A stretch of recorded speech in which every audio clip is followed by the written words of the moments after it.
Weather Service in Fort Worth has issued a flash flood warning for southeastern Tarrant County in north central Texas until 11:30 a.m. Central Daylight Time. At 9:28 a.m. Central Daylight Time, Doppler radar and automated rain gauges indicated thunderstorms producing heavy rain of over 3 inches in 1 hour in southeast Tarrant County. This rainfall will lead to excessive water runoff and cause flash flooding. Low-lying areas are most vulnerable to rapidly rising water. Some low-water crossings may flood and become impassable. Some locations that will experience flooding include Far East Fort Worth, Arlington, Grand Prairie, Mansfield, Kennedale, Rendon, and Pantego.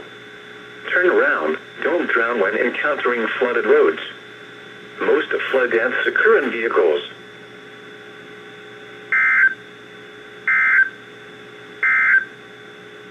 The current